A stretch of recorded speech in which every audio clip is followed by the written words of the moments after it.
안녕하십니까. 오늘은 그 대만의 이민자 통합과 다문화주의 실태에 관련해서 강의를 하도록 하겠습니다. 우선 그 대만이라고 하는 이 나라가 어디에 위치하고 있는지를 한번 지리적으로 살펴보면 이렇게 중국 본토에서 이 동남쪽에 위치하고 있고요. 이 지리적인 위치로 인해서 이곳은 일찍이 그 오스트로네시아의 그 원주민들이 그 한족들이 이주하기 한 8,000년부터 거주하던 오랜 섬입니다. 그리고 위치가 이렇게 중국과 일본과의 어떠한 무역을 할 수 있는 중간적인 지점에 위치했고요. 바로 이러한 지리적인 이유로 인해서 네덜란드가 1624년에 이 섬을 점령을 하고 1661년 정식 그 왕조에 의해서 그들이 이제 이 권력을 이 한족에게 물려주게 되기까지 이 지역은 이제 식민지로 지배를 했습니다.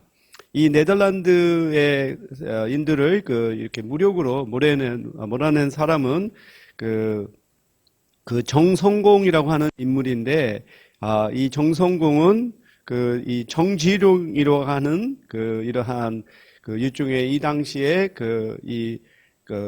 대외 무역, 해외 무역을 통해서 큰 돈을 벌었던 사업가의 아들입니다.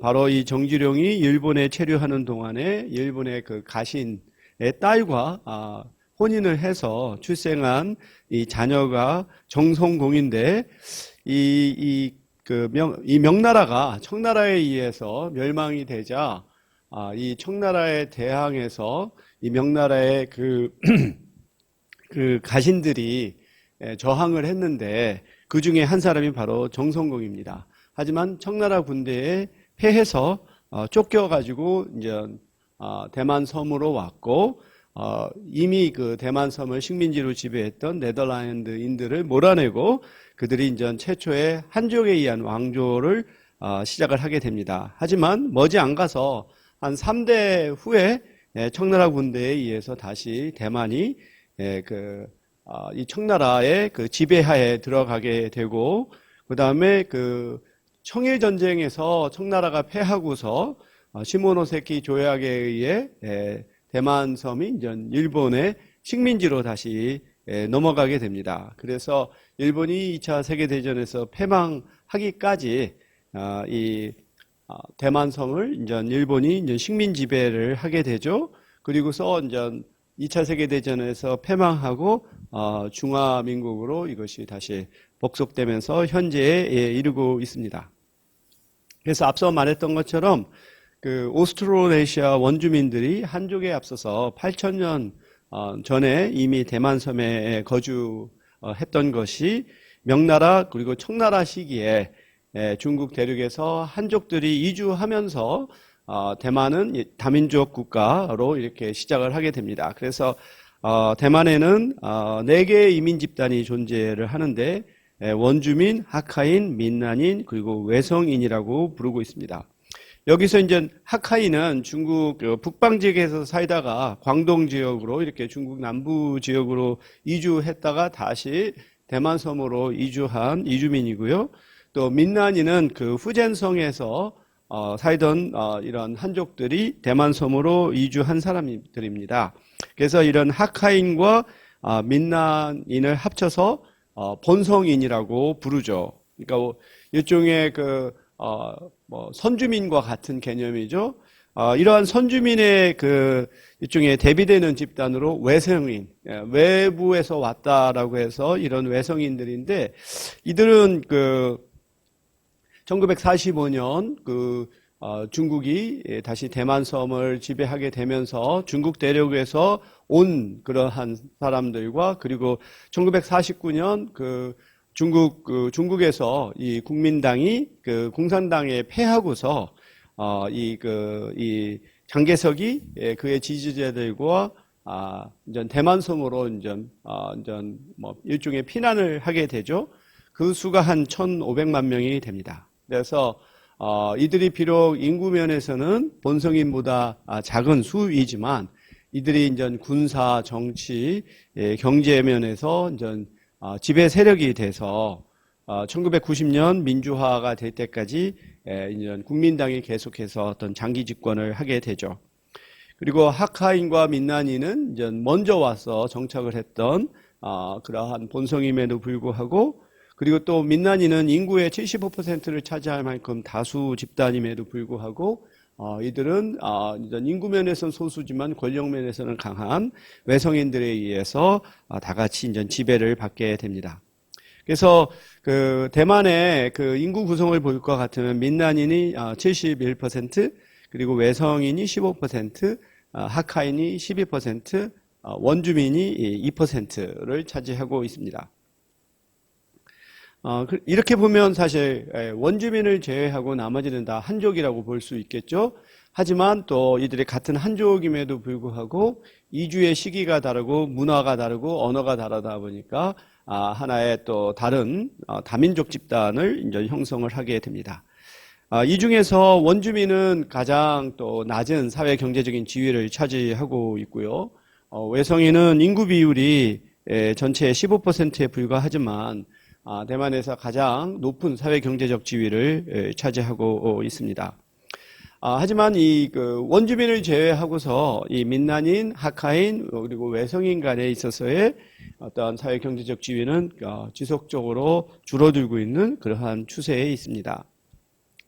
이렇게 네 개의 집단에 의해서 구성되었던 대만이 1980년대 이후로 이런 외국인 노동자 또 결혼 이주민들이 급속도로 증가하면서 더욱더 인구 구성이 다양해지고 더욱더 명실공히 다민족 다문화 사회로 이렇게 진행이 되어 가고 있습니다. 그 대만에서의 다문화 정책은 이 원주민을 대상으로 하는 정책과 그리고 또 외국인 그리고 또 대륙 배우자들을 명확하게 구분해서 진행을 하고 있는데요. 그 원주민과 하카인은 이들을 하나의 소수 민족으로 인정을 하고 그들의 언어와 문화를 보호하는 그런 다문화주의 정책을 실시하고 있습니다. 반면 그 외국인과 그 대륙의 배우자에 대해서는 이민자 통합 정책을 실행을 하고 있고요. 이 중에서 결혼 이주 여성은 신이주민이라고 부르면서 이들을 이제 대만의 대만인의 그 배우자 또 어머니 또는 가족으로 동화하려는 그러한 신이민 정책을 추진하고 있습니다. 하지만 그 외국인 노동자에 대해서는 이들이 경제적으로는 기여하지만 이들이 어떠한 대만의 사회 구성원으로서는 인정하지 않는 그러한 배타적인 차별 배제의 정책을 펼치고 있습니다. 대만인은 해외로 이주를 시작한 것이 이제 20세기 초부터 이제 시작이 되었죠. 그래서 이러한 많은 화교와 마찬가지로 일본, 태국, 말레이시아, 싱가포르 등 동남아시아로 진출을 했고요. 일본이 대만을 이제 강점하고 있는 시기에 대만인들이 이제 일본으로 또 이주를 해서 노동자 또는 또 강제징용자가 되었습니다. 그래서 당시에 이제 일본은 조선과 또 대만을 식민지로 지배를 했기 때문에 바로 그 식민지의 사람들이 이제 일본으로 많은 이주를 하게 되었죠. 이렇게 해외로 나간 그 화교들은 해외에 그들의 화교 공동체를 건설을 해왔고, 그리고 또 이들은 전통적으로 화교들이 상업에 종사하거나 전문직에 종사하는 것처럼 이 거주국에서 바로 그들의 이제 이 상업 활동을 이제 활발하게 진행을 했죠. 그러다가 이제 1949년에 중국이 공산화가 되면서 이들이 이제 대만과 이제 외교를 이제 단절을 하게 되고 그러면서 그들이 이제 중국 국적이 이제 박탈되는 위기에 처하게 됩니다.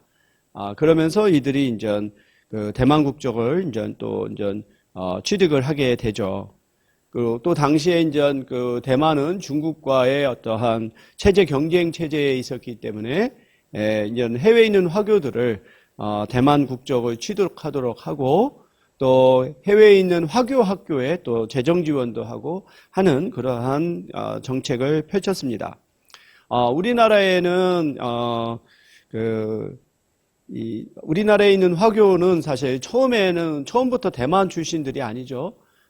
우리는 19세기 말에 이제 이모군란 때 이제 청나라 군대가 이제 일본과의 전쟁을 참전하기 위해서 올 때 이러한 주로 이제 상동성 출신의 이러한 중국인들이 노동자로 이러한 군인들이 따라서 오게 된 것이 이제 한국 화교의 시초라고 볼 수 있습니다. 그래서 이 사람들은 사실 처음부터 대만과는 아무 관련이 없었지만 한국이 이제 중국과 이런 국교를 단절을 하게 되면서 결국은 이제 같은 이제는 우방 국가라고 할 수 있는 대만 국적을 취득을 하게 되었죠. 그래서 그들의 어떤 지연과 중국 대륙이지만 이제 정치적인 이유로 이제 대만 취득을 하게 되죠. 그래서 한때 한국에서 이 화교는 이러한 대외 무역에서 상당수를 차지할 만큼 큰 경제력을 행사했지만 일제 강점기와 또 해방 후 이승만 정부, 박정희 정부에 의해서 강한 탄압을 받게 돼서 인구가 많이 줄었죠. 그래서 2000년 초기만 하더라도 한 2만 명 정도로 화교 인구가 줄었다가 이제 다시 또 화교들이 또 이제 한국으로 귀환하는 수가 늘면서 지금 현재 한국에는 한 5만 명 정도의 화교가 거주하고 있는 것으로 지금 추정되고 있습니다.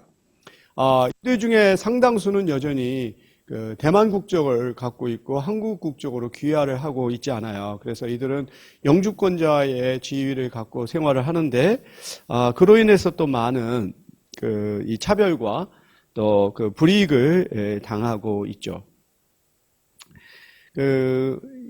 대만인은 또 1970년대 이후로 미국이나 캐나다나 호주에서 또 이민 문호를 개방을 하면서 많이 갖게 됐고 또한 또 한국 내에서도 이러한 화교에 대한 차별이 심하다 보니까 미국이나 캐나다 등지로 이제 이민을 가게 되었습니다. 당시에 화교에 대한 차별 중에는 이제 화교들이 이제 부동산을 소유할 수 없게 한다든지 또는 중국의 어떤 음식들의 가격을 통제를 해서 어떠한 인플레이션에 비교해서 중국 음식의 가격을 이제 여전히 낮은 가격에 유지를 한다든지 심지어는 중국 음식점에서는 이 어떤 이 밥 요리 어떤 면만 팔 수 있지 어떠한 밥 같은 것을 이제 기반으로 한 요리를 이제 팔지 못하도록 할 정도로 상당한 차별이 있었죠. 이러한 차별을 피해서 해외로 또 이주를 하게 되었는데 또 이렇게 한국의 화교가 해외에 나가서 미국이라든지 캐나다에서 생활할 때 그들이 이미 있는 그런 화교의 공동체로 또 진입할 수 있느냐? 또 그것도 아니죠. 중국의 화교는 상당히 지연과 혈연이 강한 그런 사람들이기 때문에 한국의 화교 출신들이 이제 진입하기가 또 어려운 또 하나의 장벽이 있었죠. 그래서 그들은 이제 미국이나 캐나다에서 이제 중국 음식점을 또 열 때 우리 한인들을 상대로 또 장사를 하는 또 그러한 현상이 나타나죠. 그래서 참 아이러니한 거죠. 한국에서 차별을 피해서 미국으로 이주를 가서 거기서 또 다른 또 같은 화교에 의해서 차별을 당하고 그래서 결국은 한인을 상대로 이 장사를 하는 이러한 상당히 아주 아이러니한 현상들이 이제 나타나게 됩니다. 그래서 대만인은 상당히 한국인과 유사한 하나의 이민자로서의 특징을 보이고 있어요. 그러니까 이민을 갔던 시기가 1970년대 이후부터 본격화됐고 또 이렇게 미국이나 캐나다 또는 호주로 이렇게 이주한 이주민들이 고학력의 중상층들이 많다는 거. 그리고 또 이들이 공통적으로 또 자영업에 많이 종사한다는 거. 그리고 또 자녀 교육에 상당히 열심히여서 자녀들을 이제 대학 교육이나 전문직으로 이렇게 길러내는 면에서 한국인과 대만인 간에 상당한 유사점이 있습니다. 그래서 이민과 관련해서는 사실 대만이 좀 더 한국보다 앞서서 여러 가지 새로운 그러한 변화들을 일으켰는데요. 예를 들어서 우리가 조기 유학, 이 조기 유학이 우리나라에서 이제 일어난 것이 아마 1980년대 또는 1990년대라고 볼 수 있을 텐데, 대만은 사실 우리나라보다 더 먼저 이 조기 유학을 했어요. 거기서 이제 패러슈트 키드라고 부르죠. 낙하산 아이. 그러니까 부모가 이제 와서 낙하산에서 자녀를 떨구는 것처럼 이렇게 부모와 또 어머니가 같이 생활을 하고 아버지는 대만에서 일을 해서 돈을 버는 이러한 조기 유학을 이제 우리 한국인이 하기 전에 먼저 대만인도 해서, 그래서 사실 대만인과 한국인은 이렇게 이주의 시기도 그렇고 배경도 그렇고 그 사람들의 사고방식도 유사해서 미국이나 캐나다에 있는 한인 이민자들, 특히 이렇게 자녀의 교육을 목적으로 이주한 사람들의 경우는 서로의 공감대가 상당히 많기 때문에 상당히 친해지는 그러한 또 경향이 있어요. 개인적으로 제가 2002년에 2002년이네요. 처음으로 이제 연구년을 캐나다의 그 토론토 대학교로 갔을 때, 그때 우리 아이들도 어려서 초등학교를 갔는데 그때 아주 친하게 지낸 학부모들이 대만인이었어요. 바로 이렇게 이제 자녀 교육이라고 하는 면에서 어떤 공통점들이 있던 것이 서로 간의 친밀성을 갖게 하는 그러한 하나의 요인이라고 볼 수 있죠. 그래서 우리가 이 1980년부터 2010년에 있어서의 대만의 어떤 밖으로 나가는 이주와 들어오는 이주를 살펴볼 것 같으면, 우리가 이 지금 이 회색으로 칠한 것이 이제 밖으로의 이민이죠. 이출.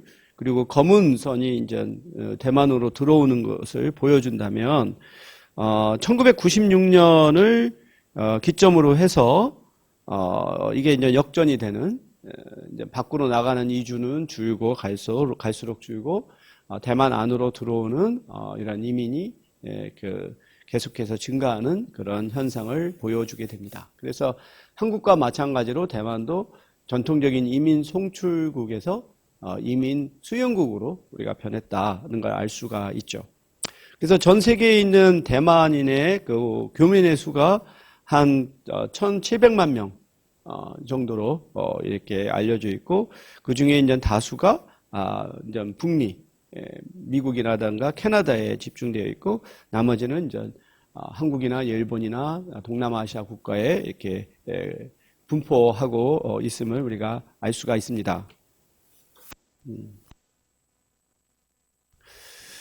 그래서 이제 우리가 이제 본격적으로 대만이 그 이민 송출국에서 이민 수용국으로 변화하게 시작된 것은 1980년대, 이들이 이제 이주 노동자들을 이제 받아들이게 되면서부터 이제 이러한 근대적인 이제 이주가 시작이 되었다고 볼 수가 있고요.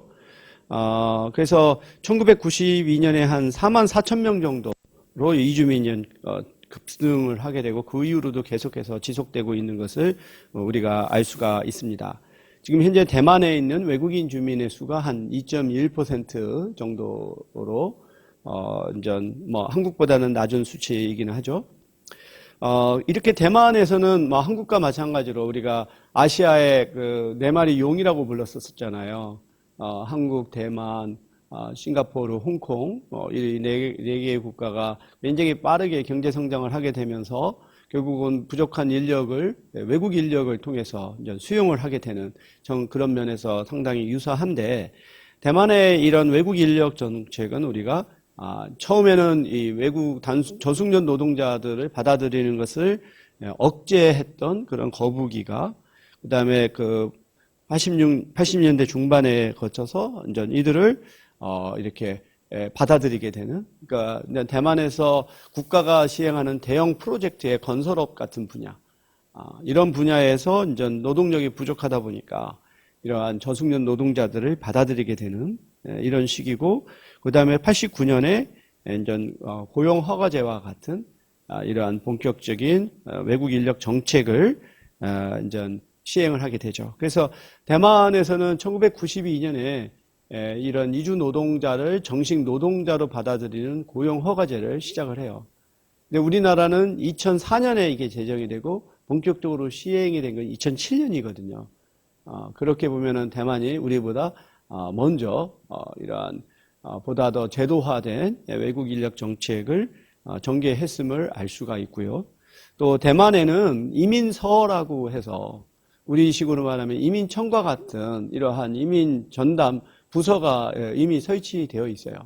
그러니까 우리는 아직 그런 것들이 안 된 걸 보면 이민과 관련해서는 대만이 한국보다 먼저 앞서가고 있다는 생각을 하게 됩니다.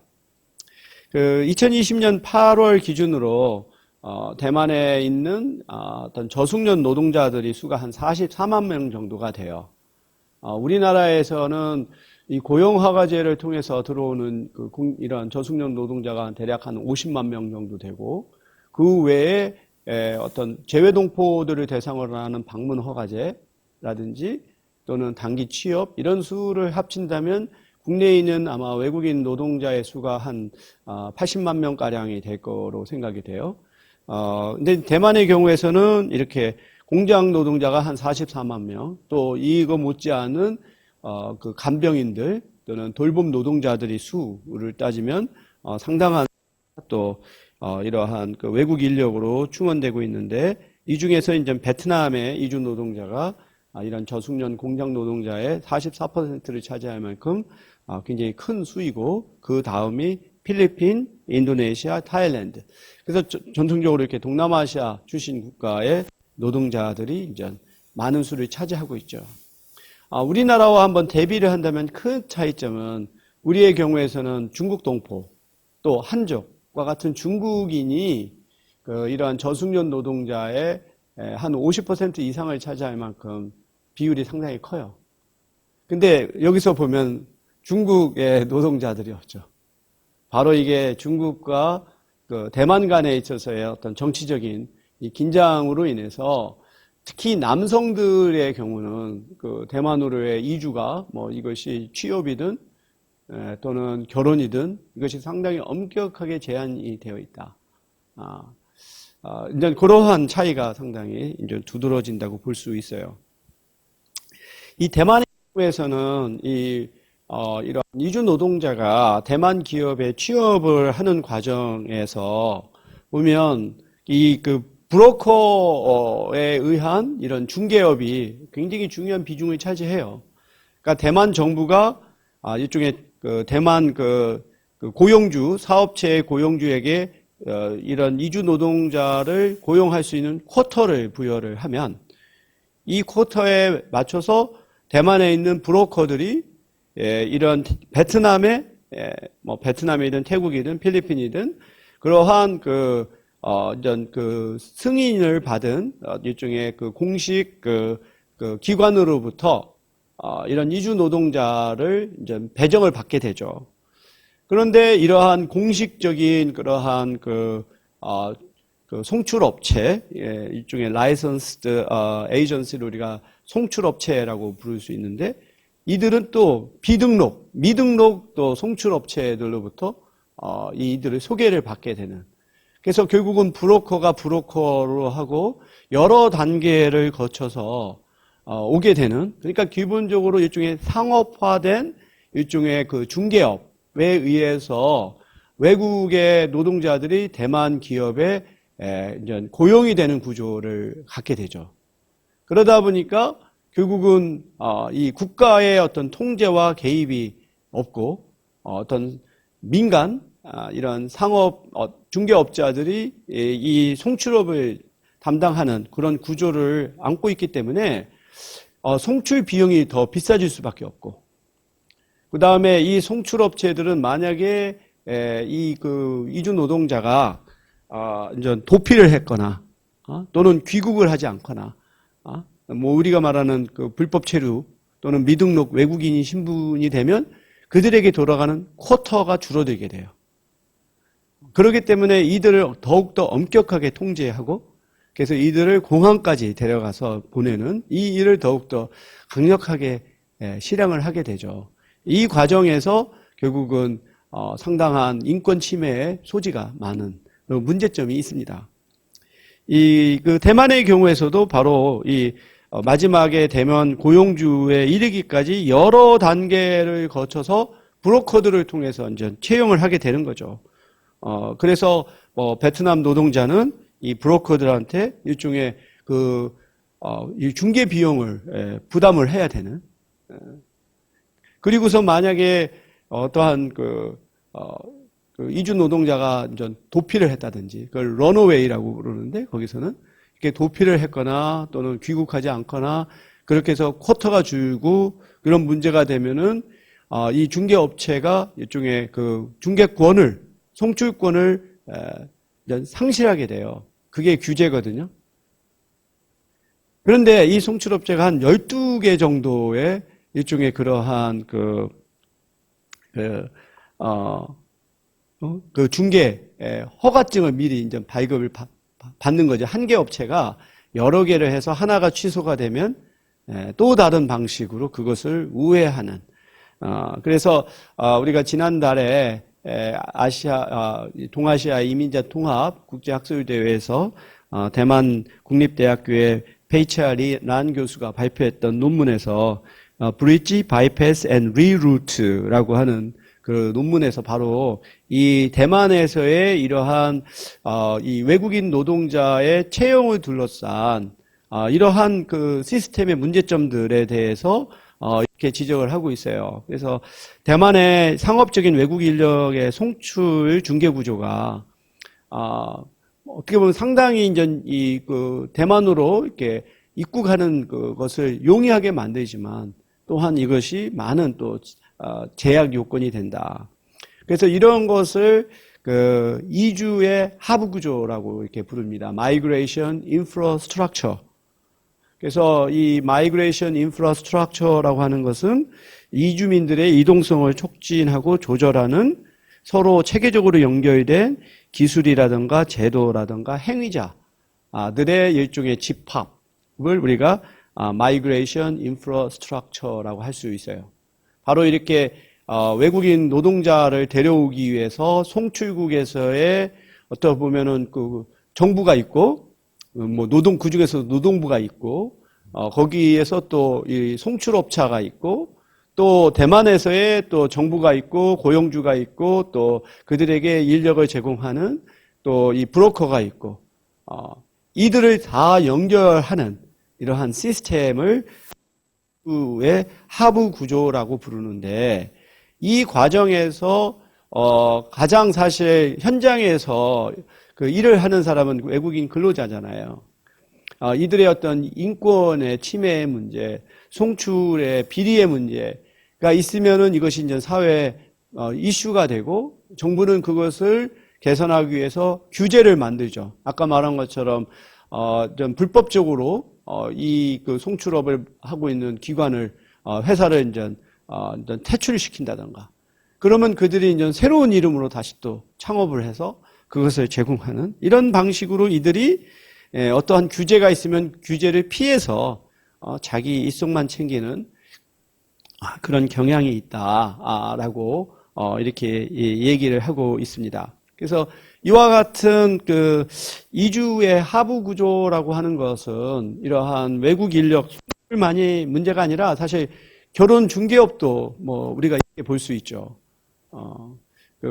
그래서 이 결혼 중개업의 경우는 단지 거기에 관련된 법과 제도 또 행위자뿐만 아니라 그들이 어떤 규제가 있을 때 그것을 피해가는 어떠한 그 새로운 기술 이런 것들을 함께 아울러서 이것이 이제 이주를 촉진하기도 하고 조정하는 하나의 시스템을 우리가 이제 이주의 하부 구조라고 이렇게 부를 수가 있습니다.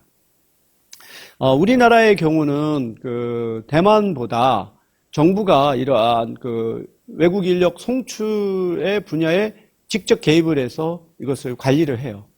그래서 그 한국산업인력공단 대만에서 이제 베트남이라든지 필리핀이라든지 그런데 일종의 한국 그 지부가 있습니다. 거기서 이러한 그 외국 이런 인력을 선발하는 시험을 치러요. 뭐 한국어 능력이라든지 또는 면접을 통해서 한국에서 이런 노동할 수 있는지 또 어떠한 안전의 문제 때문에 어떤 그 소통하고 생활하는데 어려움이 없는지 이 선발 과정을 한국 정부의 기관이 하기 때문에 상대적으로 이제 송출 비리가 줄어들 수가 있는 결국은 이 송출 비리가 발생하면 송출 비용이 늘어나게 되고 그러면 이주 노동자는 그 원래 배정된 일자리를 벗어나서 좀 더 높은 임금을 제공하는 그러한 그 공장으로 가거나 또는 그 비자가 만기되어도 돌아가지 않고 체류하게 되는 이런 불법 체류의 다시 근본적 문제가 처음부터 시작되는 바로 송출 비리의 문제거든요. 그래서 한국 정부의 경우에서는 바로 이 선발 과정을 정부가 이렇게 직접 개입하면서 상당 부분 그런 부분을 줄이는 데 비교해서 대만에서는 이걸 이제 민간 송출업자들이 이제 맡는 그러한 또 차이점이 있습니다. 왜 그렇게 됐을까도 이제 하나의 연구의 대상이 되겠죠. 사실 한국과 대만은 공통적으로 상당히 중앙 집권적이고 중앙 정부의 어떤 행정력이 강한 그런 곳인데 왜 한국에서는 이렇게 정부가 직접 이러한 외국 인력의 송출과 채용에 개입하는 데 비교해서 대만은 여전히 민간 업체가 하는가?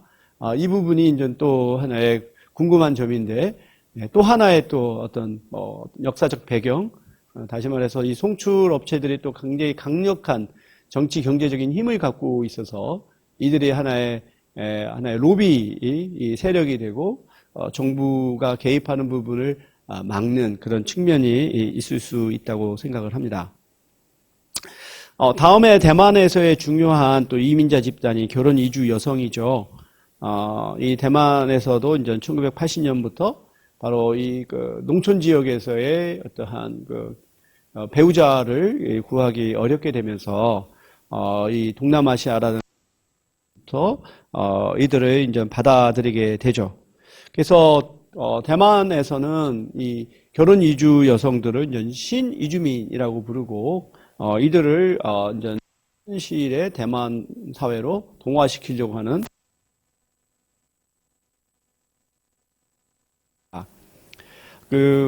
대만에 있는 이런 결혼 이민자의 총수가 한 50, 우리나라에 있는 결혼 이민자의 수가 한 30만 명 정도인데, 그거에 비교해서 대만의 이러한 결혼 이민자의 수,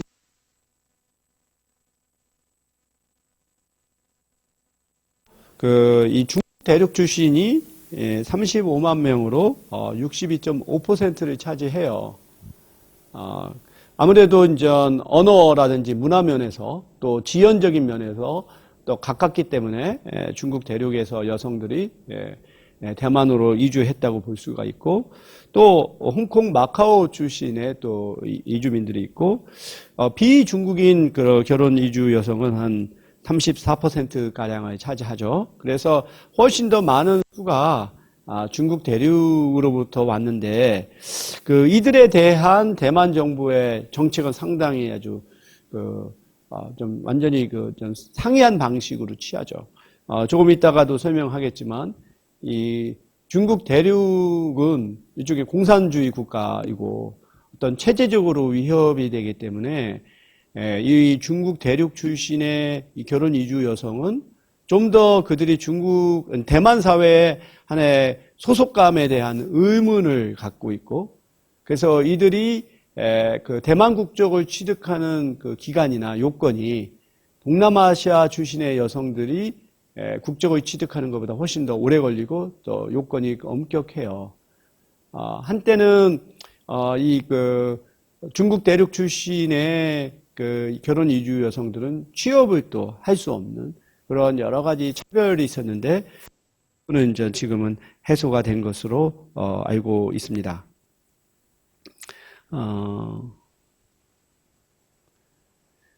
이 대만에서의 어떤 이주민들이 인구 구성을 살펴볼 것 같으면, 이 2000년대까지는 남성들이,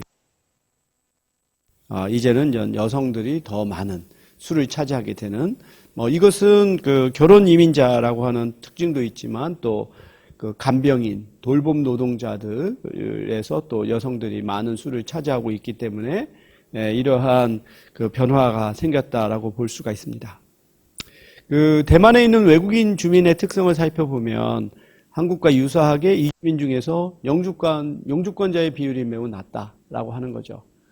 그 이유는 바로 외국인 근로자, 이런 수가 많다 보니까 외국인 근로자는 영주권을 취득할 수 없잖아요. 그러한 특징이 있고, 그래서 이주민 중에 영주권 소유자는 1.6%에 불과한 것으로 나오고, 그 다음에 이주민들의 성비를 살펴보면 여성이 지금은 더 높고, 이 여성은 가사 도우미나 개인 간호에 종사하는 그런 돌봄 노동에 종사하고 있습니다. 그래서 앞으로 대만의 국제 이주는 한국과 마찬가지로 계속 증가할 것으로 예측이 돼요. 대만도 한국 못지않게 굉장히 저출산 고령화를 경험하고 있어서 인구가 감소가 일어나고 있고, 그것을 충원하기 위한 또 이런 외국 인력들의 유입이 지속될 거로 생각되고요. 또한 우리나라에서도 나타나는 현상 중에 결혼을 기피하는 그런 현상이 많죠. 근데 이것이 이제 특히 여성들 가운데서 더 두드러져요. 그러니까 여성들 가운데서 좀 고학력이라든지 또는 좀 전문직에 종사하는 여성일수록 결혼을 기피하는, 그렇게 되다 보니까 그러면 남성들의 경우 배우자를 찾기가 또 어려워지는 이런 상황에서 또 국제 결혼도 지속적으로 늘 것으로 우리가 예측을 하죠. 이렇게 보면 한국과 대만이 더욱더 이 다민족, 다문화 사회로 이제 나아갈 것이다라고 하는 것은 상당히 명확하죠. 그 다음에 대만의 외국인 주민을 볼 것 같으면 인도네시아, 베트남, 필리핀, 태국에서 온 이주민들이 전체 이주민의 90%를 차지하고 있고, 이 남성의 경우는 어떠한 제조업체의 저숙련 노동자, 또 건설 현장의 노동자로 일을 하고, 여성의 경우에서는 이 돌봄 노동에 종사하고, 반면에 미국이나 일본이나 말레이시아, 한국, 캐나다에서 온 외국인들은 이 화이트 칼라에 또 종사하는 이러한 특징을 보이고 있습니다. 그래서 앞서 말했던 것처럼 대만과 중국 간에 있어서의 어떤 군사적인 정치적인 대립으로 인해서 이 중국인 남성 노동자들의 입국은 아주 철저하게 통제가 되고 있고, 또 중국 대륙 출신의 결혼 이주 여성도 일종의 그들의 어떤 소속감에 어떤 의심을 하고 이들이 대만 국적을 취득하는 요건이나 사회에 통합되는데 더욱더 엄격한 요건을 요구하고 있다라고 볼 수가 있습니다. 이주민들은 전국적으로 골고루 분포되고 있고, 대체로 이제 또 대도시, 그리고 또 어떠한 대규모 건설 프로젝트가 있거나 또는 어떤 공단이 위치하는 곳들에 이제 이들이 많이 이제 집중되어 있죠. 타이페이시라든지 타이페이시에 이제 이주민들이 집중되어 있고, 나머지 이제 또 지역에 이들이 이제 분포되어 있는 특징을 보이고 있습니다. 이 대만에서 우리가 이제 대표적인 하나의 소수 집단이라고 한다면 원주민을, 또 이러한 이주 노동자나 결혼 이주 여성은 일종의 이민자라고 한다면, 원주민은 이제 원래부터 그 지역에 살고 그로 인해서 그들의 어떠한 고유한 문화적인 권리, 또 그들의 영토와 어떤 생업에 대한 고유한 권리를 이제 요구할 수 있는, 우리가 다문화주의의 원칙에 따르자면 그렇게 볼 수가 있죠. 그래서 대만에서의 원주민들은 이 지리적인 이유로 인해서 말레이 제도의 오스트로네시아 민족의 혈통으로 알려져 있습니다. 그래서 대만에 있는 원주민이 또 여러 개의 그런 민족으로 구성되어 있어요. 가장 대표적인 것이 이제 아미족, 파이안족, 타이아족이라고 하는데, 이 중에서 이제 그 비율을 차지하고 있고, 지금도 이렇게 원주민으로 인정받지 못한 그러한 집단들도 있죠. 그래서 원주민들은 통상적으로 이제 고산족으로 불리는데, 네, 모든 원주민들이 이제 산간에 사는 것이 아니기 때문에 그 평지 또 산지인 이렇게 또 구분을 하고 있습니다. 그래서 이 원주민들의 어떤 의상이라던가 그들의 어떤 문화 예술을 보면 이러한 그 동남아시아의 또 이러한 그런 그 민족들의 그러한 그 모습들을 우리가 이제 많이 발견할 수가 있죠. 그리고 또한 그 이들의 어떤 의상에서의 그 색깔 이런 것들을 보면 중국의 그러한 또 고산족들 그러한 모습도 그래서 우리가 이제 발견할 수가 있고요. 그래서 이 원주민들은 대개 이 그 대만의 그 동부 이 해안 지역의 산악지대에 이제 집중되어 있어요. 이제 대만의 지도가 마치 고구마와 같은 그 모습을 취하고 있는데, 이제 고구마의 이제 오른쪽에 해당되는 곳이 굉장히 아주 높은 산악지대입니다. 그리고 이제 대만이 또 이런 그 동남아시아의 그 이런 해양 지역에 위치하고 있기 때문에 어떤 태풍, 아주 뭐 태풍이 한두 번이 부는 게 아니잖아요. 한번 태풍 시즌이 되면 여러 차례 태풍이 계속 불게 되고 태풍이 지나가는 바로 이 경로가 이 동북 해안 지역을 이렇게 강타하게 되기 때문에 이쪽이 아주 상당히 이제 산세가 험난합니다. 지금 이쪽 지역 바로 이제 보라색 지역 그쪽에가 이제 화련이라고 하는 아주 유명한 관광지가 있어요. 아주 양질의 대리석이 이제 거기서 이제 산출이 되고 거기에 있는 매장된 대리석만 수출해도 대만을 몇백 년간 먹여 살린다라고 하는 말이 있을 만큼, 이 화련이라고 하는 곳이 이제 바로 이제 타이페이시에서 밑으로 한참 내려가는 이런 산악 지역에 있는데, 마치 이게 깎아지른 듯한 절벽처럼 이 대리선이 산을 형성하고 있어요. 암벽을. 그래서 굉장히 세계적으로 아주 고급 이 대리석, 검은색 대리석이 여기서 나온다고 합니다. 그러니까 이렇게 깎아지른 산벽이기 때문에 아주 경치는 아름답지만 사실 우리가 여기서 어떤 농경을 할 수가 있는 그런 곳은 아니죠. 그러다 보니까 여기에 사는 고산족들은 바로 이제 수렵 채취라든지 또 벌꿀이라든가 또는 약초 이런 것들을 이제 캔에서 파는 그런 아주 전통적인 생활을 해요. 제가 예전에 한번 대만에 현지 조사를 갔을 때 또 화련을 좀 시간을 내서 간 적이 있는데 멀리서 웬 이렇게 마치 절벽에다가 어떤 계단 같은 것을 이제 만들어서 이 계단을 타고 사람이 이제 올라가는 모습이 멀리서 보였어요. 정말로 어디 인디애나 존스와 같은 그런 영화에서 나올 법한 아주 정말 보통 사람들이 접근하기 어려운 그런 곳에서 이제 생활하는 이 모습들을 볼 수가 있습니다. 근데 이러한 원주민들은 마치 우리가 일본에서 홋카이도에 있는 아이누족을 일본 정부가 동화시키려고 했던 것처럼 대만 정부에서도 이 원주민들을 이제 그들의 전통적인 생업에 종사하지 못하게 하고 그들로 하여금 농사를 짓게 하는 또 그런 정책을 펼치게 돼요. 이게 상당히 일본과 대만 정부가 하는 게 상당히 유사한 모습이었는데 이로 인해서 원주민들이 이 과정에서 상당수가 또 이제 기아로 목숨도 잃고 그리고 또 이 원주민들에 대한 어떠한 차별, 편견 로 인해 가지고 원주민들이 대만에서 아주 가장 밑바닥의 사회 경제적 지위를 갖게 되었죠. 그래서 이러한 원주민들의 어떤 다문화주의 정책을 전개하게 되면서 이제 원주민들에 대한 일종의 이제 우리가 어포머티브 액션이라고 하죠.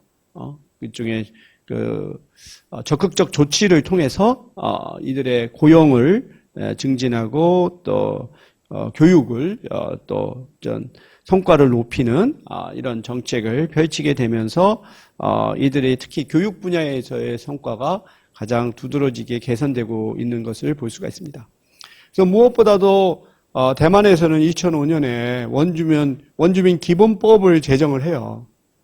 그래서 다문화주의에서 원주민들을 대상으로 하는 정책의 기본 정신을 대만에서는 실행을 하는 거죠. 그래서 원주민이 자기 지역에서 야생동물을 수렵하고 야생식물과 균류를 채취하고 광물, 암석, 토양 채취, 수자원 활용의 권리를 갖는다. 그리고 원주민들이 토지와 자원에 대한 권리를 인정하고 원주민들이 자신들의 고유한 생활 양식이나 관습, 경제적 제도, 토지 소유 등등을 존중하는 이런 원주민 기본법을 제정을 하죠. 일본이 홋카이도의 아이누에 쓴 것은 뭡니까? 결국은 일종의 문화진흥법이죠. 그러니까 언어라든가 문화를 다시 복원하고 유지하는 그런 수준이지, 아이누 원주민들이 그들의 토지나 또 경제나 문화에 대한 권리를 인정하지 않는 것에 비교해서 상당히 진일보한 정책이라는 걸 알 수 있어요. 그래서 이 대만은 앞서 말했던 것처럼 고용허가제라든지 이민서라든지 이런 것들을 한국과 일본에 훨씬 앞서서 했을 뿐만 아니라 또한 대만에서는 동성애자들이 가족을 구성할 수 있는 권리를 또 인정하잖아요.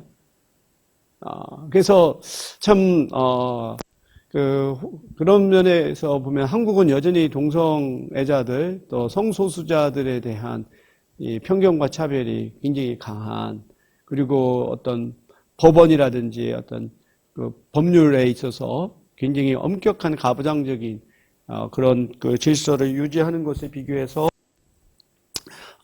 대만이 이런 면에서 이렇게 좀 더 진보적인 자세를 취하는 것이 상당히 흥미롭고 이제 그런 것이 어떤 것에 기인하는가 한번 살펴볼 수가 있습니다.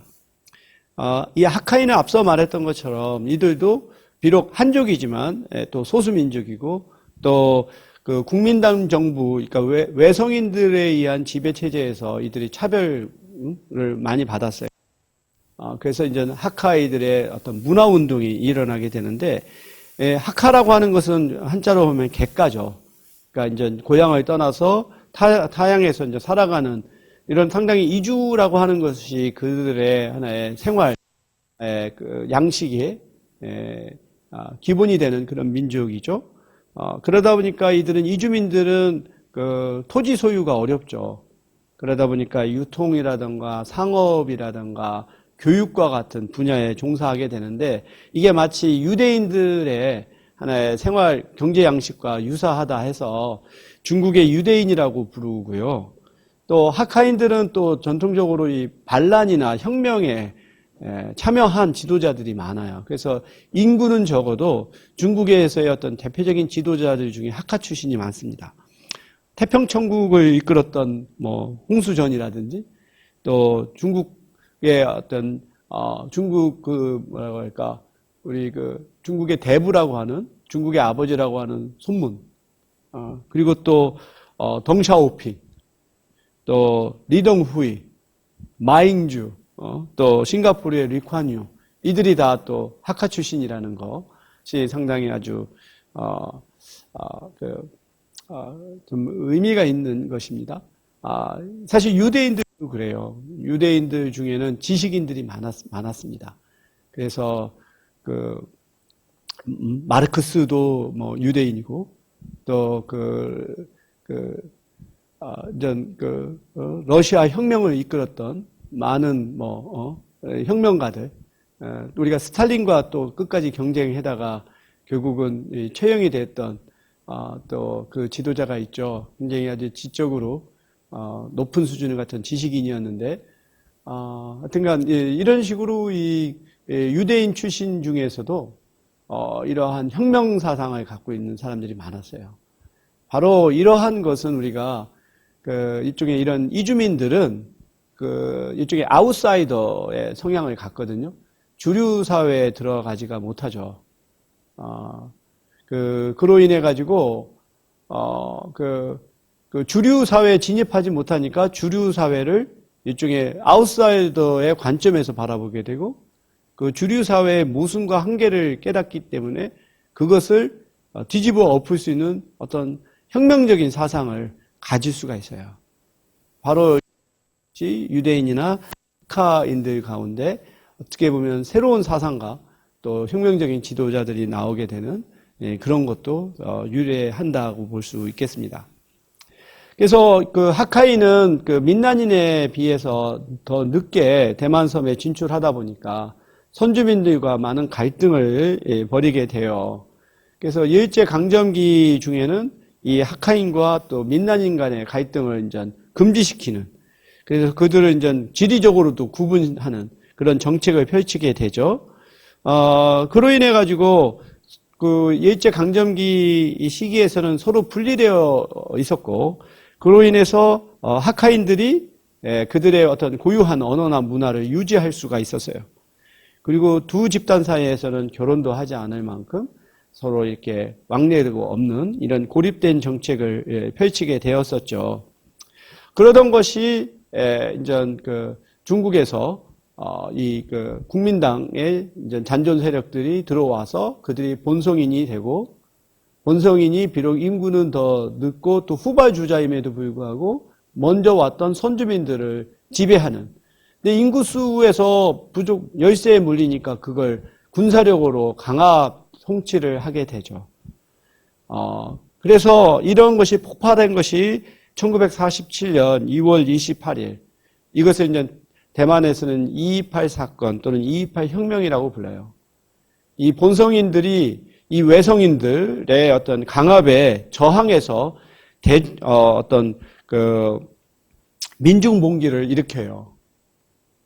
이 과정에서 이제 처음에는 이 본성인 관료들이 협상을 하는 것처럼 시간을 끌다가 장개석의 군대를 요청을 해서 장개석이 이제 군대를 파견해서 이 군사력을 보강한 다음에는 이걸 유혈 진압을 하게 됩니다. 그러면서 한 3만 명가량의 희생자가 발생을 해요. 근데 이와 유사한 것이 1947년에 제주도에서 일어났던 4.3 사건. 이것도 비슷한 상황이죠. 시기도 비슷하고, 이것도 이제 우리 한국 군대, 경찰이 또 제주도의 이런 민중들을 또 이렇게 유혈 진압을 하게 되는. 그래서 제주 4.3의 희생자도 2만 5천 명에서 3만 명 정도로 추정이 되거든요. 근데 또 이 두 사건의 공통점이 또 뭐냐? 이 장개석이 이렇게 민중들의 봉기를 유혈로 진압을 했던 것이나, 또 한국의 군대와 또 경찰이 민중들을 강제로 진압했었던 그 하나의 이유 중에 하나는 일종의 공산당의 역할이라는 거죠. 바로 이제 대만에서 중국 공산당이 이러한 무장적으로 봉기를 하고 세력을 확대한다라고 하는 그러한 의심, 이것이 이제 강제 진압을 하게 되는 동기였고, 우리 경우도 남로당이라고 해서 이제 남한에 있는 공산 세력들, 이들이 또 이 민중 봉기를 또 유발했다라고 하는 이유로 또 이렇게 강력하게 진압을 하게 되는 이런 면에서 상당히 대만과 한국이 이러한 아픈 그러한 역사를 갖고 있죠. 국민당이 지배하던 시기에 민난인들과 학카인들은 둘 다 차별받는 그런 집단이 되었고, 1992년에는 저는 호적법이 수정이 되면서 이렇게 본성과 외성의 구분 자체가 줄어드는. 그래서 지금은 이제 또 학하인들의 어떠한 또 운동을 통해서 그리고 또 이들의 이제 교육 수준이 이제 향상이 되면서 지금은 이러한 뭐 본성인, 외성인, 또 학하인, 민난인들의 어떤 격차, 구분이 이제 갈수록 줄어드는 그런 추세라고 볼 수가 있습니다. 그래서 이제 원래 있던 이 학하인들이 그들이 아까 우리가 보면은 일제강점기에 이렇게 고립된 하나의 지역에서 생활을 했다고 했었잖아요. 이제 이들이 이제 60년대 이후 대만이 경제 발전을 하면서 이 어떤 경제 발전이라고 하는 것이 도시를 중심으로 일어나니까 전통적인 그러한 학하인촌을 떠나 이제 도시로 취업과 취약을 위해서 이주를 하게 되는데 이들이 이제 새로운 환경에서 이제 소수자로서 이제 차별을 받게 되죠. 그러다 보니까 부모들이 또 자녀에게 학하어를 가르치지 않고 숨기는 이런 식으로 하면서 그들의 어떠한 언어와 문화를 가질 수 있는 능력이 줄어들게 되는. 그래서 어떤 소수 집단에 있어서의 어떤 민족 정체성을 유지하고 계승하는 데 가장 중요한 것은 언어예요. 그 고유한 민족의 언어를 상실하게 되면 사실 정체성도 상실하게 되는 그러한 측면이 있죠. 이러한 상황에서 학하인들이 이제 어떤 학하 문화 운동을 전개를 하게 되고 이제 학하어를 다시 이제 복원을 하고 가르칠 수 있고 그들의 어떠한 문화 활동을 이제 할 수 있는 것을 이제 전개를 하게 됩니다. 그래서 1988년에 학하 권익 촉진회라고 하는 것이 설립이 되었는데 첫 번째 목표가 바로 우리 모어 되찾기라고 하는 거죠.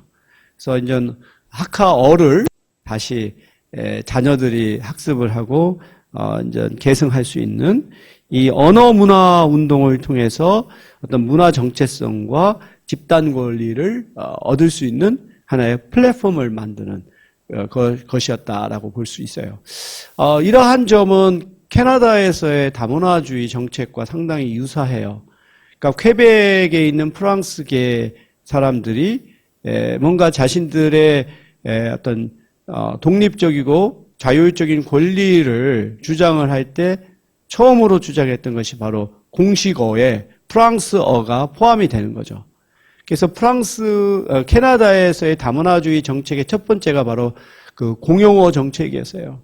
그래서 영어만이 아니라 프랑스어도 공식어가 되고 어떠한 공식 문서에 또 프랑스어가 표기가 되고 또 학교에서 또 프랑스어를 가리키는 바로 이렇게 언어라고 하는 것이 어느 소수 집단의 정체성, 권리를 보장하는 가장 강력하면서도 정당한 하나의 출발점이 된다라고 하는 걸 우리가 좀 이런 사례를 통해서 알아볼 수 있는 것 같아요.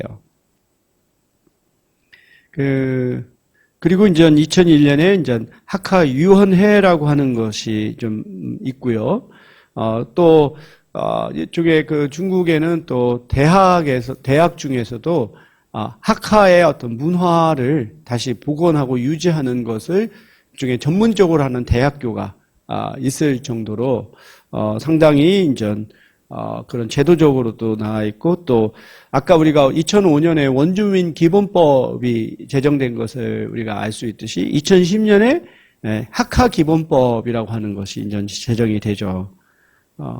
바로 이런 부분들을 대만 정부가 그래도 계속해서 인정의 정치를 한 거죠. 원주민들이 그들의 고유한 권리가 있다는 것을 인정한 거고 학하인들이 그들의 고유한 언어와 문화를 지킬 수 있는 권리가 있다라고 하는 것을 이렇게 인정했다라고 하는 측면이죠. 그 반면 이 외국인 노동자들은 전 철저하게 차별과 배제의 대상이 된다.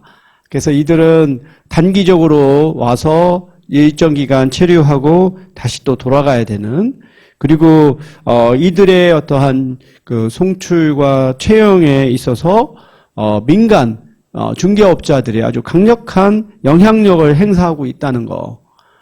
그래서 이 대만에서의 외국인 그 노동자들의 임금은 한국과 비교해서 매우 낮아요. 이것은 특별히 외국인 노동자에 대한 차별뿐만 아니라 대만의 전체 노동자들의 임금 수준이 한국과 비교해서 굉장히 낮습니다.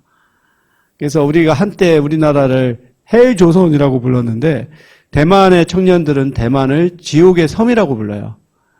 그래서 그 대학을 졸업하고 취업하기도 어려울 뿐만 아니라 취업을 해도 처음 임금이라고 하는 게 아마 우리나라 돈으로 한 200만 원 정도? 그리고 또 대만에는 대기업이 많지가 않고 중소기업이 많다 보니까 또 임금이나 복지가 상당히 낮은 뭐 이런 상황에서 외국인 노동자들의 임금은 더 낮을 수밖에 없죠. 이제 대만에서는 우리보다 좀 더 앞섰던 것이 그래도 이 이주 노동자들이 체류할 수 있는 기간이 지속적으로 계속 늘어났다라고 하는 거죠. 처음에는 3년, 또 6년, 그리고 지금은 9년, 이런 식으로, 이것도 이제 불가피한 거죠. 이제 처음에 와서 어느 정도 기간이 지나면 숙련된 노동자가 되다 보니까, 이제 고용주 입장에서도 더 이제 붙잡아 두고 싶은 이런 것들이 이렇게 이주 노동자들이 취업 기간이 늘어나는 거라고 볼 수 있고, 우리나라도 불가피하다고 보고 있죠. 또 앞으로 이런 방향으로 갈 거라고 우리가 예측을 해요. 그리고 또 대만이 또 우리보다 또 앞서 있는 것이 5인 이상의 사업장에서 이 산재보험을 받는, 우리는 지금 이런 부분들이 안 되고 있는데, 상당히 대만이 이러한 또 외국인 노동자의 권익과 관련해서도 개선되어 있는 측면을 보고 있습니다. 근데 이제 문제는 가사 노동자나 돌봄 노동자들은 일종의 사적 영역에서 일을 하다 보니까 이런 노동기준법의 적용 대상에서 배제가 된다는 거예요. 그로 인해서 어떤 성폭력이라든지 많은 인권 침해에 더욱더 무방비적으로 노출되어 있다는 것이 바로 대만에서의 문제죠.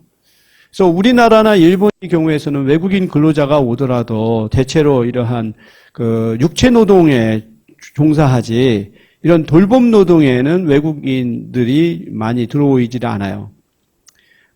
중국 동포들은 일종의 방문 허가제라고 하는 별도의 제도를 통해서 들어오기 때문에 사실 간병인들 중에 많은 것이지, 이들이 고용 허가제를 통해서는 이쪽 분야로 들어올 수가 없죠. 이렇게 대만에서 이런 돌봄 노동자들, 여성 돌봄 노동자들이 많은 이유는 대만 여성들의 어떤 경제활동 참가율이 한국과 일본에 비교해서 월등히 높기 때문에 그래요. 그러니까 여성들이 밖에 나가서 일을 할 수밖에 없고, 그 일을 할 수밖에 없는 이유는 아까 말한 것처럼 전체적인 임금이 낮기 때문에 그 부부가 함께 일하지 않으면 먹고 살기가 어려워요. 그러니까 여성들이 밖에 나가서 취업을 해야 되기 때문에 가사 노동이나 또 돌봄 노동을 할 수 있는 여력이 없죠. 근데 정부가 그것을 뭔가 국가 차원에서 복지를 제공해야 되는데 그것은 엄청난 비용이 들고, 그래서 보다 더 저렴하게 가사 노동과 돌봄 노동을 제공하기 위해서 외국 여성 인력을 받아들이고 그들을 낮은 임금으로 이렇게 통제하는 것이 바로 이러한 대만 여성들로 하여금 경제 활동을 할 수 있게끔 만드는 그러한 여건이라고 볼 수가 있죠. 그런 여건에 있다 보니까 바로 여성 돌봄 이런 외국인 노동자들이 낮은 임금과 장시간 노동, 그래서 한때 이 대만에 있는 이런 돌봄 여성 노동자들이 요구했던 것이 일요일 날은 쉬게 해달라는 거였어요. 일요일 날은 쉬게 해달라. 근데 이것도 이제 지켜지지 않았다가 결국은 이제는 일요일은 이제 휴식을 취할 수 있는 것이 벌어질 만큼 이런 돌봄 노동에 대해서는 상당히 여전히 억압적인 노동 조건이다라고 우리가 볼 수가 있습니다. 결혼 이주 여성에 관련해서는 아까 우리가 설명을 했고요. 그래서 이 결혼 이주 여성은 이제 외국인 노동자와는 달리 일종의 국민의 일원이 되는 것이고, 또 무엇보다도 어떤 후속 세대를 생산하는 일종의 인구의 재생산과 관련해서 중요한 인구 집단으로 여겨지기 때문에 이들을 적극적으로 대만인으로 이렇게 만드는 일종의 국민 만들기 프로젝트의 우리가 대상이라고 볼 수가 있고요. 그래서 이들을 위해서 상당히 중앙정부와 지방정부 또 시민사회가 같이 협력해서 지원을 활동하고 있다. 이것은 우리나라에서 마찬가지잖아요. 우리가 여성가족부가 있고 또 다문화가족 지원센터가 있고 이런 것들을 통해서 결혼 이주 여성들의 어떠한 취업이라든지 가족 상담이라든지 자녀 교육이라든지 건강, 의료 등등에 있어서 사실 다른 어느 이민자들 집단과 비교해서 더 적극적인 지원을 받고 있다라고 우리가 볼 수가 있죠. 그래서 대만에서는 이것이 이제 우리 한국하고 유사하게 중앙정부와 지방정부 그리고 시민사회 단체가 서로 구성해서 이 역할을 분담하는 체계라고 하는 겁니다. 그리고 이게 2007년에 입출국 및 이민서라고 해서 우리식으로 하면 이민청과 같은 이런 전담 부서가 이제 생겨났죠. 지금 우리나라에서도 이민청이니 또 동포청이니 이러한 요구가 계속해서 나오고 있는데 지금 정부는 여전히 소극적이에요. 지금 현재 우리 이민을 전담하는 부서는 법무부의 출입국 및 외국인 정책 본부라고 하는 이게 참 애매하죠. 본부는 도대체 뭔지. 그러니까 이제 청이나 처로 이렇게 그런 지위가 아닌 법무부의 하나의 부서로서 이제 기능하고 있는데 앞으로 이제 우리 한국 사회가 더욱더 이게 이민 사회가 되고 다문화 사회가 되는 상황에서 그 이민자의 어떤 그 관리 또 이민자의 사회 통합을 보다 더 전문적이고 체계적으로 할 수 있는 그 정부 부서를 설립하는 것은 너무 필요하다. 그래서 이것을 우리가 자꾸 미루는 것보다 정말로 제대로 된 이런 부처를 만들고 그것을 어느 그 기관이 담당할 건지 그리고 그 전문 인력을 어떻게 우리가 충원할 것인지 이런 것들이 매우 중요하다고 보고 그런 면에서 저는 앞으로 우리 한국 사회에서 이민 정책 또는 이민 뭐라고 할까요? 이민 연구와 이민 정책이라고 하는 것이 갈수록 중요한 하나의 과제가 될 거라고 생각되고 그러한 과제를 전문적으로 수행할 수 있는 전문 인력을 양성하는 것도 저는 매우 중요한 과제라고 봐요. 그래서 대학교에서 바로 이러한 이민 관련한 전문가들을 양성하는 것이 저는 굉장히 중요한 하나의 역할이라고 생각을 합니다. 또 끝으로 대만에서의 다문화주의의 전개와 특성을 살펴볼 것 같으면 대만의 다문화주의 정책은 대만 내에서의 어떤 민족 정치와 아주 깊은 관련을 맺고 있다라는 거죠.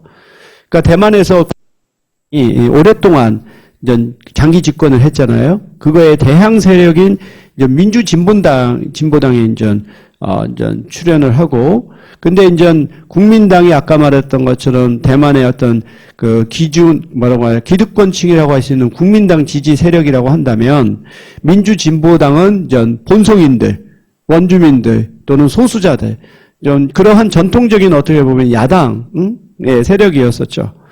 그래서 그 국민당은 어떤 원래부터 자기들이 이제 주창하는 것이 이제 중국 대륙의 일종의 뭐라고 말할까요?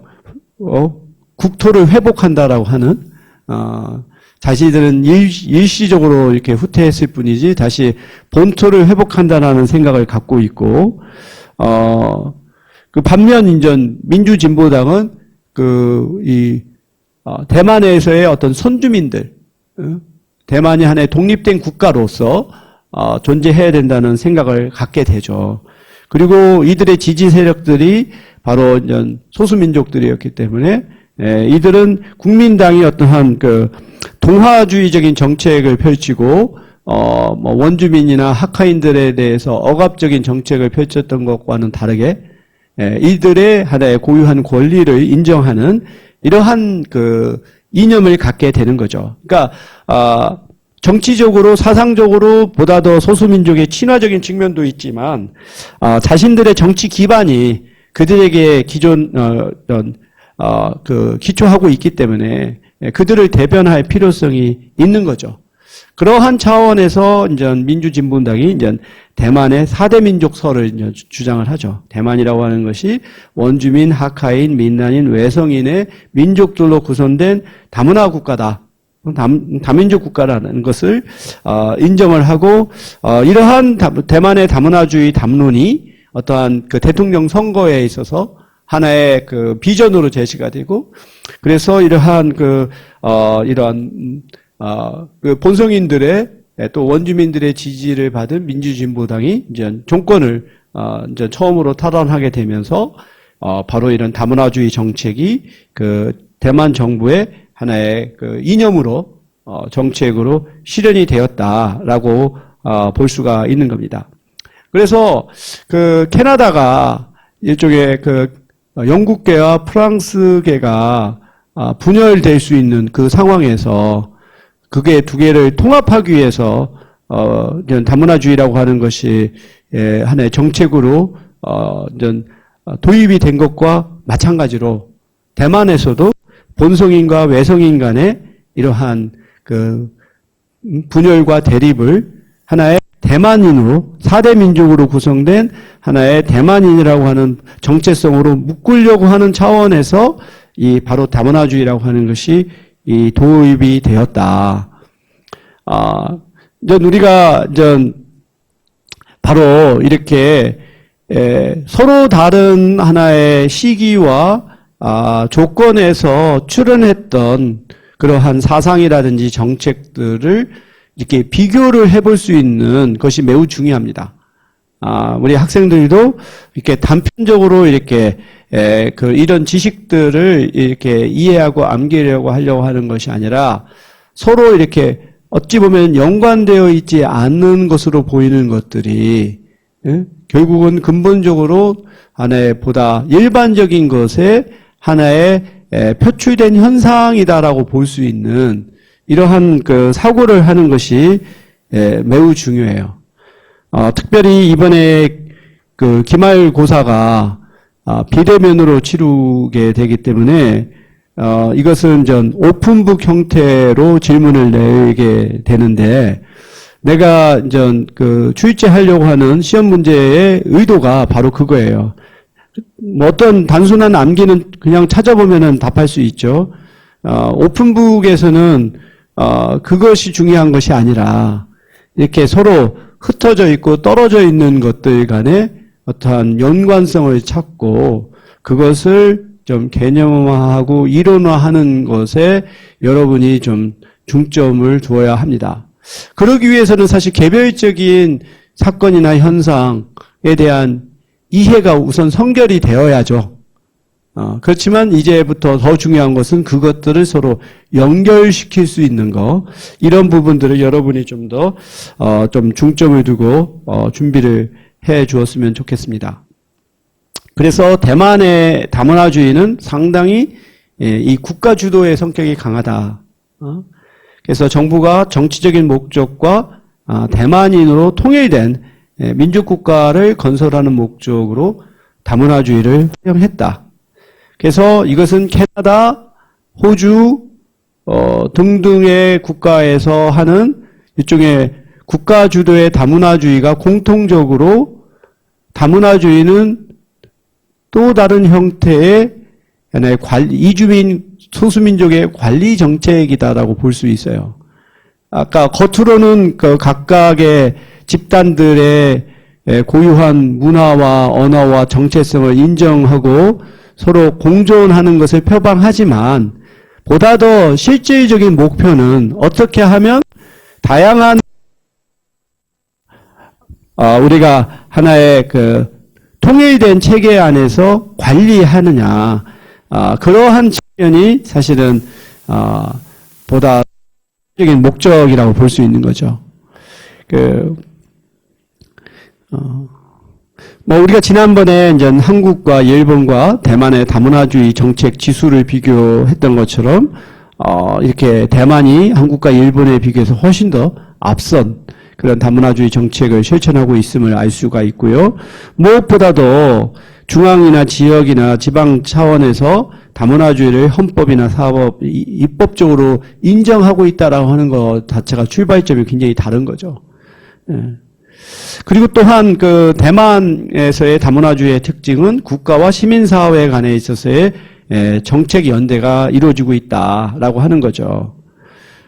그래서 어떻게 보면은 정책을 입안하고 재정을 담당하는 것은 정부고 그것을 실제로 어떤 단체를 운영하고 서비스를 제공하는 것은 시민사회 간에 이러한 정책 연대가 이루어지고 있다라고 하는 것이고 결국은 이 다문화주의가 대만에서 한국과 일본과 비교해서 훨씬 더 일찍이 그리고 높은 수준에서 실행되는 것은 우선 출발점이 달랐다라고 하는 거죠. 대만은 처음부터 거기에 원주민이라고 하는 집단이 존재했었고 또 하카인, 민난인들이 같은 한족이긴 하지만 소수민족으로서 차별과 억압을 받았던 그런 역사가 있었고 이것이 이제 1980년대부터 원주민 운동 또 하카 문화 운동 이런 것들을 전개하면서 그들의 어떠한 그 권리를 이제 인정받는 그런 그 일종의 인정의 정치를 한 것이 이제 한국과 일본과는 굉장히 다른 경우죠. 한국과 일본의 경우에서는 그 결국 이민자들, 뭐 외국인 근로자나 결혼 이중 여성과 같은 아주 짧은 기간에 들어온 이런 이주민들의 권리의 문제이기 때문에 이들이 어떠한 문화나 언어나 정체성을 요구할 수 있는 권리를 갖는 건 아니죠. 또 화교는 사실은 그런 면에서는 소수민족이라고 볼 수 있지만 너무나도 인구라든가 영향력에서 미미했기 때문에 화교들이 그들의 권익운동을 적극적으로 전개하지는 못했어요. 하지만 대만의 경우에서는 원주민들의 수가 전체 인구의 2%를 차지하고 그리고 또 하카인들이 12%를 차지할 만큼 이러한 어떠한 대만에서 처음부터 원주민들과 소수민족이 존재했고 그들이 어떠한 그 인정의 정치, 예? 그다음에 그 문화 운동을 통해서 그들의 존재와 가치가 인정되어 왔던 그 경험, 또 이 과정에서 지식인들 또 인권운동가 등과 같은 시민사회가 상당히 적극적으로 이런 것을 전개했다는 거. 우리나라도 마찬가지잖아요. 우리도 굉장히 시민사회의 역할이 컸잖아요.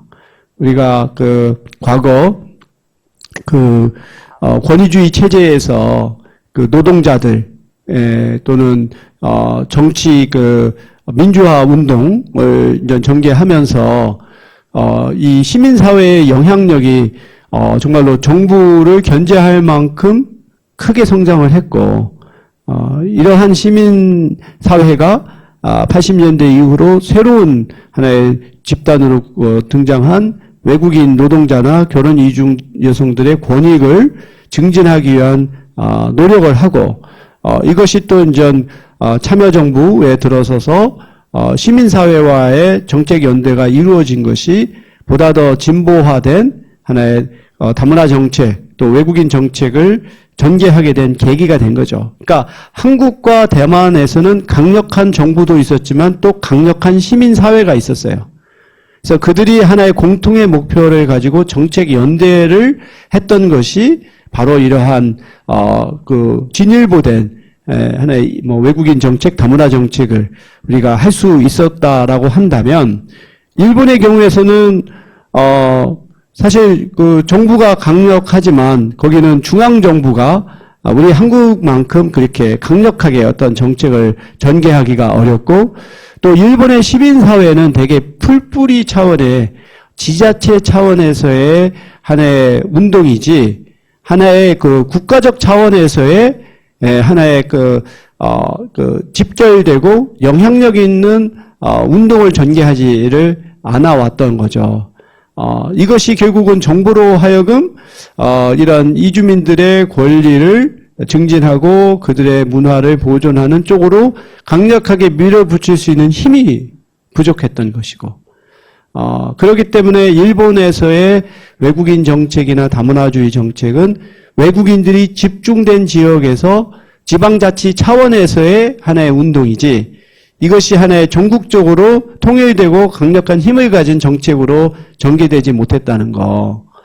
그래서 이렇게 한국과 일본과 대만에 있어서의 어떤 국가, 또 시민사회, 그리고 또한 어찌 보면은 민족의 구성, 이런 부분들이 삼국 간에 있어서의 하나의 차이점과 공통점을 만든 것이다 라고 볼 수가 있어요.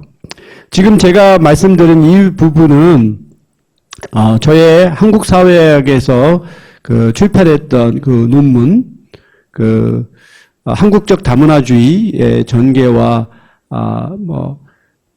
특징 또는 발전이라고 하는 논문, 우리 그 강의 계획서에 있으니까, 또는 뭐 우리 그 수업의 교과서인 동북아시아의 국제이주와 다문화주의라고 하는 책에서 또 결론 부분에서 다루고 있으니까 여러분들이 한번 오늘 수업 시간에, 이 제한된 시간에 그러한 내용들을 다 설명하기가 어렵기 때문에 좀 이렇게 한국과 일본과 대만에 있어서의 어떤 이민 정책 또는 다문화 정책이 어떻게 다른 그 경로를 통해서 발전하고 변화해 왔는가를 좀 더 체계적으로 이해하기 위해서 내가 앞서서 소개했던 저의 그 논문, 그리고 또 저서의 또 결론 부분을 여러분이 좀 다시 한번 좀 읽어본다면 큰 도움이 될 것으로 생각을 합니다. 그럼 이것으로 오늘 수업을 마치도록 하겠습니다.